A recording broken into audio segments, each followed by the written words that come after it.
네, 보신 대로 여권과 일부 언론을 중심으로 한명숙 전 총리 사건을 다시 들여다봐야 된다, 이런 주장이 나오고 있습니다. 아시겠지만 한명숙 전 총리 지난 2007년 한신건영 전 대표인 한만호 씨로부터 정치자금 9억 원을 받은 혐의로 기소돼 1심에서는 무죄, 2심에서는 유죄, 그리고 2015년 대법원에서 유죄 확정 판결이 나왔습니다. 징역 2년의 실형을 선고받았고 2017년 만기 복역한 사건인데요. 그렇다면 이 사건이 최근 어떻게 흘러오고 있었는지 저희가 간략하게 다시 한번 관련 문건들을 정리해봤습니다. 자, 먼저 2018년에 공개된 사법농단 문건 가운데 이와 관련된 내용이 있었습니다. 2015년입니다. 대법원 선고가 있기 전에 5월 6일에 작성된 상고법원 입법을 위한 대국회 전략 문건이라는 법원에서 작성이 된 문건입니다. 여기에서는요, 당시 여당 대표였죠. 새누리당 대표인 김무성 대표를 어떻게 설득할 것인지를 간략하게 정리하면서 최근 한명숙 의원의 정치자금법 위반 사건의 신속한 처리를 이쪽에서 공식적으로 요청한 바가 있는데, 대법원에서 이 사안을 전부 무죄 취지로 파기할 경우 상고법원의 설득이 사실상 어려울 것으로 예상이 된다. 이같이 정리된 문건이 공개가 됐습니다. 부정거래 의혹이 있다는 그런 취지이기도 한데, 2018년에 이 문건이 공개됐을 당시에 민주당에서는 한명숙 전 총리가 억울하게 희생이 됐다, 이런 논평을 낸 바 있습니다. 하지만 그냥 묻혀 지나갔는데요. 최근 그런데 유시민 노무현 재단 이사장이 이 사건을 재소환했습니다.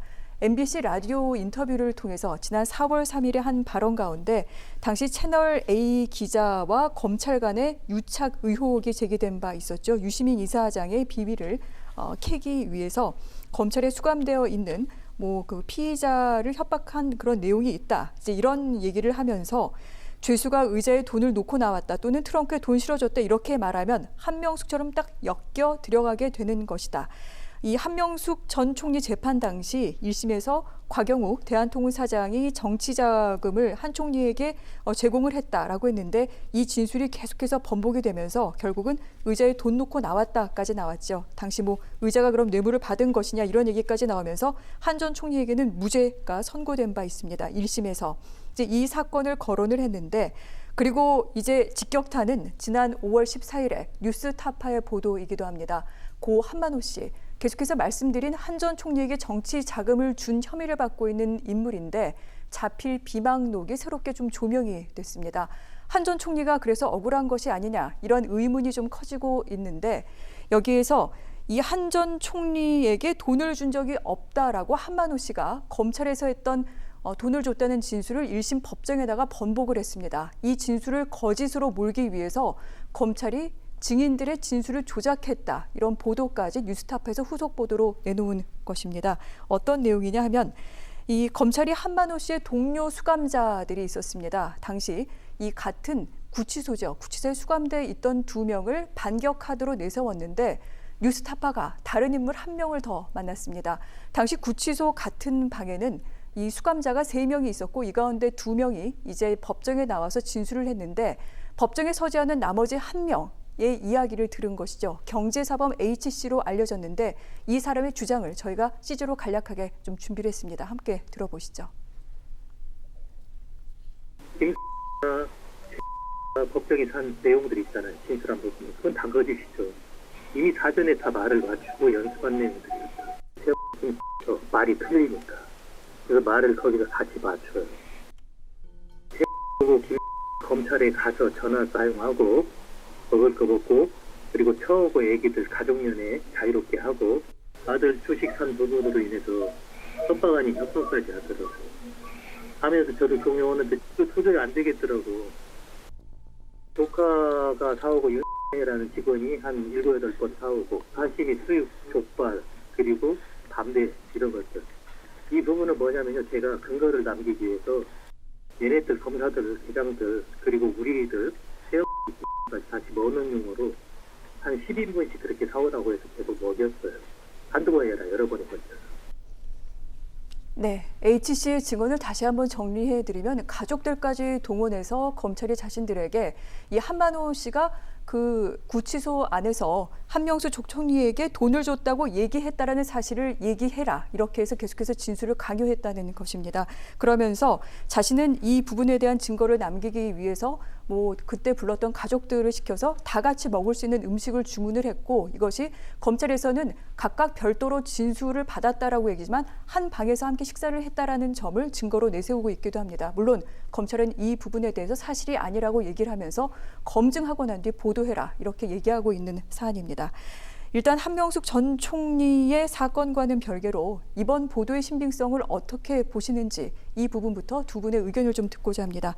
자, 김 전 의원께서는 어떻게 생각하십니까? 예, 저는 사실 이제 한명숙 총리 1심 재판 과정을 굉장히 여러 번 직접 많이 목격을 했고, 네. 또 그때 변호인이 직접 이제 특히 가경욱 사건 관련해서 그런 그 실질적인 시뮬레이션을 했고, 또 그런 의미에서 무죄 판결을 이끌어낸 부분들을 봤습니다. 그렇기 때문에 그때의 1심 재판부를 열심히 참석했던 분들은 굉장히 이게 명백하게 무죄라는 확신을 갖고 있었을 거고, 이제 2심, 3심 대법 갔을 때는 또 다른 증거를 가지고 아마 그게 준하는 여러 가지 심판의 결과들이 있었을 것이라고 보여지는데, 이제 그런 면에서 지금 이제 뉴스타파와 최근에 한 전 총리께서 이제 봉화마을에 오시면서 이 문제가 좀 더 이제 본인의 어떤 명예 회복이라든지 이제 그런 차원과 더불어서 또 법무부 장관이 이제 이 문제에 대해서 다시 네. 뭐 재조사의 필요성을 얘기하면서 문제가 좀 이제 뭐 진전이 되는 것 같은데요.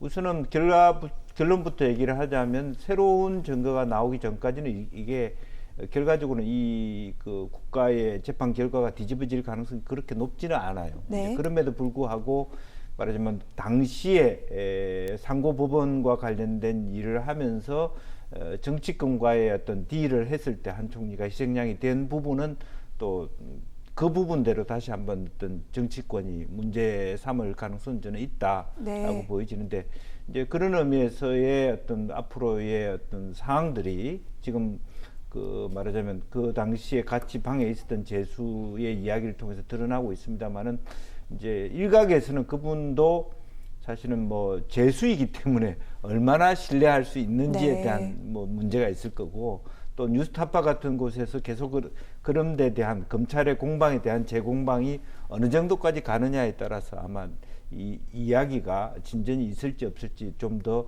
관심 있게 봐야 될 대목이 아닌가 그렇게 보여집니다. 네. 저희가 이 사안을 지난주에 한번 짚어드린 바 있습니다. 당시에도 재심까지 가기는 어려울 가능성이 높다. 왜냐하면 새로운 증거가 나와야만 청구를 할 수 있기 때문에. 하지만 이 같은 주장들이 만약에 사실이라면 검찰의 어떤 강압적인 수사가 있었기 때문에 이 부분을 좀 들여다봐야 되지 않겠느냐, 이런 의견들이 나오고 있다라는 내용까지 전해드렸는데, 일각에서는 또 이런 얘기도 있습니다. 한 전 총리의 구명을 위해서 잘 짜진 시나리오가 지금 전개되고 있는 게 아니냐, 이런 얘기도 나오고 있어요. 어떻습니까? 저는 한명숙 전 총리에 대한 부분도 있지만은 더 큰 어떤 우리가 흔히 빅픽처라고 하는 네. 그림이 있다고, 프레임이 있다고 생각할 수도 있다고 봅니다. 그러니까 한명숙 전 총리 부분에 대해서는 아까 말씀하신 것처럼 어떤 재심이 합당한 더 명확한 결정적인 증거가 나와야 되는데, 지금 화면에 나온 것처럼 H씨의 정언인데, 네. 그 H씨 이분이 지금도 수감돼 있는 상태고 선고가 20년을 넘게 받아서 복역 중인 사람입니다. 그리고 이 정권에 들어와서 이런 일이 다시 거론되고 있다는 거거든요. 그리고 또 한 부분이 지금 바로 이제 정치권에서 나오고 있습니다만은, 양승태 전 대법원장을 비롯해서 사법 적폐 차원으로까지 연결을 시키고 있거든요. 그런데 지금 아까 그 나온 연장선상에서 논의는 나왔지만 실상 양승태 전 대법관을 비롯해서 관련자들이 거의 다가 아니고 전원이 무죄로 나오고 있는 상황이라는 것도 고려할 필요가 있습니다. 그리고 또 한 부분이 지금 이제 이렇게 되면은 검찰이 수세로 몰리게 됩니다.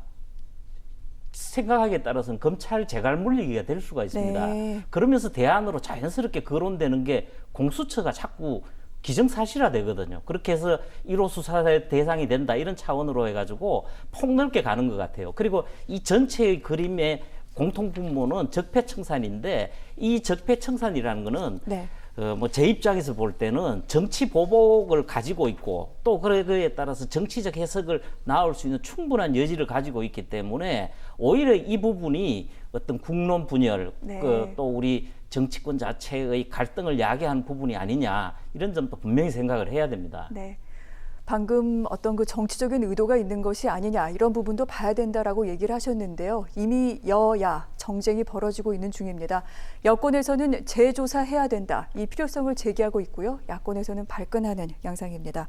박범계 민주당 의원 같은 경우에는 억울하게 옥살이 했다면 정의로운 나라 지향 차원에서 좀 재조사를 해봐야 한다. 판사 출신이기도 한데 이같이 얘기를 했고요.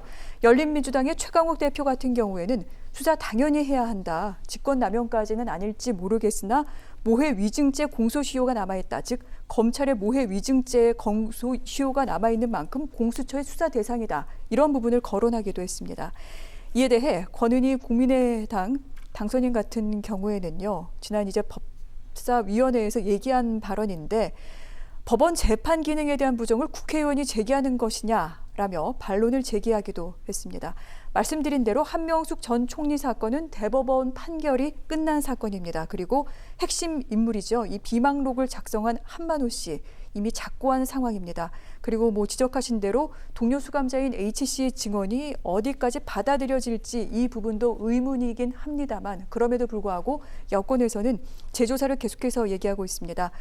지난 20일 이 더불어민주당 원내대표인 김태년 의원 같은 경우에는 일단 법무부나 검찰 등에서 어떻게 된 일인지 좀 들여다봤으면 좋겠다. 즉 재조사했으면 좋겠다라는 그런 희망사항을 피력하기도 했는데 법무부 관계자는 지금 단계에서 말할 수 있는 부분은 없다라고 얘기하기도 했습니다. 뭐 여러 가지 얘기가 나옵니다. 검찰 다잡기다. 뭐 윤석열 사단을 좀 다속하기 위한 것이 아니냐. 뭐 이런 분석도 나오고 있는 가운데 어떻습니까? 법무부가 이번 사안을 좀 들여다볼 가능성이 있을까요? 추미애 장관이 재직하고 있으니까 그럴 가능성은 농후하다고 봅니다. 네. 일단은 신중한 반응을 보였다 그러지만은 지금 진행되는 것이 처음 인터넷 독립언론인 뉴스타파에서부터 문제 제기가 되고 하나하나 판을 키워가면서 정치인들이 거론을 합니다. 지금 그 과정 연장선에 몇 가지 사례를 드신 것 같은데 저는 이 부분이 결국은 우리 사회를 굉장히 시끄럽게 만들면서 정치 현안과 함께 동시에 진행될 겁니다.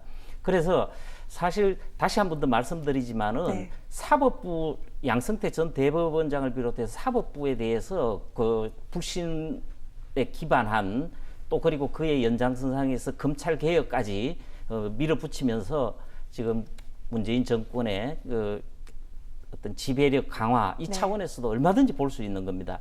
저는 그 법무부 차원도 법무부 차원이지만은 이런 식으로 가다 보면은 지금 정치권에서 제기되고 있는 것이 그동안만 해도 뭐 제주 4.3 사건이든 여수 순천 사건이든 지금 이제는 네. 그 칼기 폭파 사건 1987년 일인데요. 네. 그것까지 거론되고 일부에서는 동학혁명까지 나왔거든요. 제가 볼 때는 이러다가는요. 네. 정몽주 선주교 살인 사건하고 그 당군 신화까지 안 간다는 보장이 있습니까? 아유, 그건 너무 많이 나가신 것 같고요. 아니요. 네. 이게요. 지금 버려가는 게 언제까지 이렇게 과거에 집착을 네. 해가지고 이렇게 버려가냐는 거예요. 사실 그런 식으로 제가 반론을 제기를 하자면은 네. 이 정부가 출범한 지 이제 3년 이제 지났지만은 그동안 사실 여러 가지 문제 사안들이 법적인 것만 해도 얼마나 많습니까? 청와대 인사들만 해도 연루된 사람들이 얼마나 많고 그리고 그 오구돈 전 네. 부산시장, 김경수 전 경남지사 또 송철호 울산시장 비롯해가지고 현안으로 걸려있는 사람들이 많습니다. 이런 분들에 대해서 이번 정권에서 사법 처리가 되고 나서 또 그 다음 정권이 바뀌고 네. 나서 불리하다 그러면서 또 재조사하고 재수사하고 재재판을 벌였다면은 이게 계속 그 악순환의 반복 네. 아닙니까? 계속해서 악순환이 되고 있는 것이다. 이렇게 좀 이제 좀 잘라야 된다 이런 말씀을 하신 것 같은데요. 하지만 일각에서는 검찰이 좀 강압 수사를 한 부분에 대한 정황이 나왔다면 이 부분도 좀 파고들어야 되는 게 아니냐 이런 얘기도 있습니다. 실제로 한만호 씨를 73번 불러서 조사를 했는데 진술조서는 5번만 작성했다는 것은 이건 뭐 검찰에서도 인정한 부분이기도 하지요. 아무래도 김명수 대법원장 같은 경우에도 어제 그 전국 법관 대표회의가 올해 들어 처음 열렸는데 일단 국민을 중심에 둔 좋은 재판을 실현하자 이런 얘기도 나오고 있습니다. 전반적으로 어떻게 생각하십니까? 이제 아무래도 이제 뭐 여러 가지 코로나19 사태 또 경제도 어렵고 하니까 네. 이제 뭐 과거에 대한 집착보다는 어떤 같이 말하자면 국민들의 힘을 모을 수 있는 어떤 그런 부분이 있어야 된다라고 하는 것은 일정 정도 공감이 가는 이야기입니다. 그러나 독일의 뭐 사항이라든지 어떤 전후 독일이 어떤 과거에 있었던 일들에 대해서 끝까지 파헤치는 이제 그런 것을 보더라도 네. 새로운 국가가 이제 권위를 다잡아가기 위해서는 그 동안에 만약 지금 현재는 그게 증거가 될 수 없지만 그야말로 어떤 그 복역 중인 재수를 꼬드겨서 만약에 조작된 어떤 것을 증거로 인용되어 가지고 그것이 유죄가 됐다라면 그것은 말하자면 근거 자체가 다시 다 재설정될 필요가 있기 때문에 네. 이제 만에 하나 뭐 예를 들면 부분적으로는 한 총리에 대한 재판까지는 아니더라도 그동안에 검찰이 해왔던 수사의 관행이라든지 정말 악질적인 문제에 네. 대해서는 한 번쯤 정리하고 가는 것도 뭐 국민들 속에서 양해를 구할 수 있는 부분이 아닌가 싶습니다. 다만 전체적으로 이 문제가 모든 뭐 대한민국의 다른 아젠다들을 다 없애버리고 이것만 갖고 한다라고 하는 것은 네. 저도 반대입니다만은 어쨌든 기본적으로 뭐 김태년 원내대표가 얘기한 것처럼 검찰이나 법무부 내부에서 과거에 잘못된 관행의 하나로서 이런 부분들이 있었다는 데 대한 내부 조사 이런 과정들은 뭐 요구될 필요가 있지 않겠냐 생각이 듭니다. 알겠습니다. 이 사안이 모든 전국을 덮어버릴 정도의 사안이 아니긴 하지만 그래도 잘못된 관행이 있다면 한번 들여다볼 필요는 있다라고 김 전 의원께서 정리를 해주셨습니다.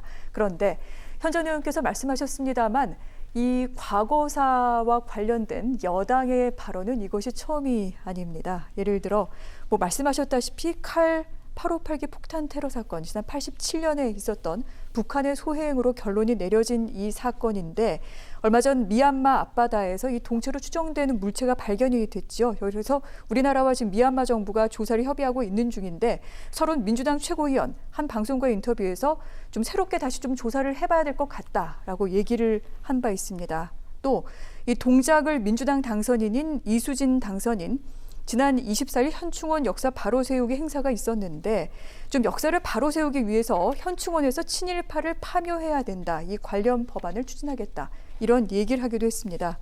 이에 대해 통합당 뭐 임진왜라도 임진왜란까지 좀 재조사할 그런 판인 것 같다. 이렇게 얘기를 하기도 했습니다. 이 같은 과거사 언급 행보 분명히 좀 여기서 좀 끊어야 된다 이런 얘기를 하기도 했습니다만 그래도 어느 정도 계속해서 의혹이 있으니까 이런 얘기들이 나오는 건 아니겠습니까? 아니요, 의혹, 합리적 의심 네. 또는 그 우리가 추론할 수 있는 의혹을 놓고 재수사하고 그 재재판을 해야 된다면 끝이 없을 겁니다. 지금 칼 사건만 예를 들더라도 네. 다른 시절이 아니고 노무현 정부 시절에 재조사를 해가지고 북한의 소행이 맞다라고 결론 지은 사안입니다. 이런 사안에 대해서까지 하는 판이니까 제가 볼 때 그 부분만이 아닙니다. 지금 많은 부분 진행되고 있거나 또 이번 국회가 새로 시작되자 말자 또 과거사를 새로 하자는 사안들이 노무현 정부 또 더 올라가면 김대중 정부 때 했던 것들이 많습니다. 언제까지 이걸 반복을 해야 되느냐는 문제예요. 그리고 사실 그 바라보기에 따라서는 전혀 다른 각도에서 볼 수도 있습니다. 저는 아까 그 지금 이 정권에 대해서 부분도 여러 가지를 말씀드렸습니다만은 자꾸 그 부분을 반복하게 될 수밖에 없는 거죠. 왜냐하면은 항상 똑같은 특징을 가지고 있습니다. 이런 문제를 재론하자는 것은 두 가지의 속성을 가지고 있습니다. 하나는 뭐냐면은 나와 진영이 다른 보수 우파 진영에서 일어났던 사건, 그들이 이익을 받던 사건을 다시 캐자는 게 하나고 네. 또 하나는 우리 편, 내 편이 손해를 본 것 같은 부분이 있는 사안에 대해서 다시 해야 된다. 이런 부분이거든요. 이게 둘 다 하나로 뭉뚱거리면은 전부 정치적 사안들입니다. 그런 부분들을 네. 그 사법부 차원에서까지 어떤 지금 적폐청산까지 거론하면서 하는 부분은 저는 부적절하다. 그리고 정치적인 네. 차원에서 너무 확대 해석하는 거다. 꼭 그 강조드리고 싶습니다. 앞서 언급해드린 두 의원의 발언은 일단 의원들 차원에서 나오는 발언입니다. 민주당의 당론으로 정해진 것은 아니고요. 앞으로 21대 국회에 어떤 방향으로 전개돼 나갈지 계속해서 저희가 주시하도록 하겠습니다.